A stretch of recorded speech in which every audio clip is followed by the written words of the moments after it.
Elif की शादी सयान से जब नहीं होती तो वो पूरी तरीके से अंदर से टूट जाती है। जिसके बाद एलिफ सीधी औरंगजेब के पास जाती है और उससे कहती है औरंगजेब तुम मुझसे शादी करोगे। औरंगजेब तो शुरू से ये चाहता था, इसलिए वो खुशी खुशी शादी के लिए हाँ कर देता है। जिसके बाद अगले ही दिन वो दोनों एक दूसरे के साथ निकाह कर लेते हैं। दूसरी तरफ सयान घर में बेचैन होकर जकरिया को बुलाता है और उससे पूछता है जकरिया तुम मुझे पता करके बताओ एलिफ अब कैसी है। जिसके बाद जकरिया डरते हुए सयान को बता देता है बाबा उसने औरंगजेब से शादी कर ली है। सुनने के बाद सयान के होश उड़ जाते हैं। इसके बाद तभी वहाँ पर गाजी यूसुफ भी आ जाते हैं। सयान पे ताना मारते हुए वो कहते हैं सयान तुम्हारी ये कैसी मोहब्बत थी, उसने तुम्हारा इंतजार भी नहीं करा और किसी और से शादी कर ली और अब तुम कराची में नहीं रहोगे, तुम फौरन अमेरिका चले जाओ। जिसके बाद अगले दिन जकरिया सयान की फ्लाइट की टिकट बुक करवा देता है। लेकिन दूसरी तरफ लाला को अपने जासूसों से ये खबर मिल जाती है सयान ने एलिफ को धोखा दिया, वो उससे शादी करने नहीं आया, अब उसे छोड़कर भागने के लिए अमेरिका जा रहा है। सुनने के बाद लाला गुस्से में पागल हो जाता है और अपने खास बंदे को हुक्म देता है जैसे ही सयान एयरपोर्ट के लिए निकले तुम उसे गोली मार दो। अगले दिन सयान उदास होकर अपनी गाड़ी में बैठकर एयरपोर्ट की तरफ निकलता है। जिसके बाद तभी लाला सामने से आकर सयान पर अंधाधुंध गोलियां चला देता है। जिसके बाद सयान को जैसी गोली लगती है तो जकरिया अपनी जान पे खेलकर सयान को हॉस्पिटल लेके जाता है। जिसके बाद तभी वो हॉस्पिटल पहुंचकर गाजी यूसुफ को जकरिया कॉल करके बता देता है सयान बाबा पर किसी ने गोली चला दी है। इसके बाद गाजी यूसुफ भी हॉस्पिटल पहुंचता है तो डॉक्टर बाहर आके बताते हैं गोली सयान के सर में लगी है जिसकी वजह से ये कोमा में चले गए हैं। तभी एलिफ को जब इस बात का पता चलता है सयान को किसी ने गोली मारी है। इसके बाद वो भागती हुई उसके आईसीयू कमरे में जाती है। जिसके बाद वो उसका हाथ पकड़ते हुए रोते हुए कहती है सयान प्लीज अपनी आंखें खोलो। लेकिन तभी पीछे से गाजी यूसुफ आ जाते हैं और एलिफ को धक्का देते हुए कहते हैं एलिफ ये सब कुछ तुम्हारी वजह से हुआ, निकल जा तुम यहाँ से। जिसके बाद तभी गाजी यूसुफ जकरिया को ऑर्डर देते हैं एलिफ की गाड़ी का भयानक एक्सीडेंट करवा दो। जिसके बाद एलिफ की वहीं पर ही मौत हो जाती है। उसी तरह सयान को हॉस्पिटल में होश आता है तो वो जकरिया से पूछता है जकरिया एलिफ कहाँ है। इसके बाद जकरिया उसे बोल देता है एलिफ इस दुनिया में नहीं रही।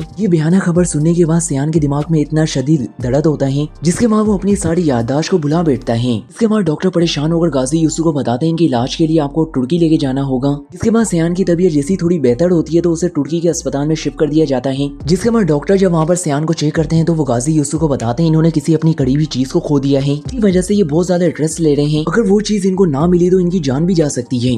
गाजी यूसुफ हॉस्पिटल के कॉरिडोर में परेशान चल रहे होते हैं। जिसके बाद तभी अचानक उन्हें एलिफ की हमशक्ल इल्हाम दिख जाती है। जिसके बाद गाजी भागता हुआ उसके पास जाता है और उनके सामने हाथ जोड़ते हुए कहता है बेटा तुम ही हो जो मेरे बेटे की जान को बचा सकती हो। इल्हाम जब गाजी यूसुफ को अपने सामने इतना बेबस देखती है, ये देखने के बाद इल्हाम का दिल भी पिघल जाता है। जिसके बाद वो सयान का बहुत ज्यादा ख्याल रखती है। जिसके बाद सयान की तबीयत में पहले से बेहतरी आ जाती है, उसको आहिस्ता आहिस्ता सब कुछ याद आने लग जाता है। जिसके बाद वो इल्हाम को एलिफ समझकर उसके सामने अपनी मोहब्बत का इजहार कर देता है। दोस्तों यहाँ पर ये सबसे बड़ा सवाल पैदा होता है क्या इल्हाम सयान की सच्ची मोहब्बत को कबूल करेगी।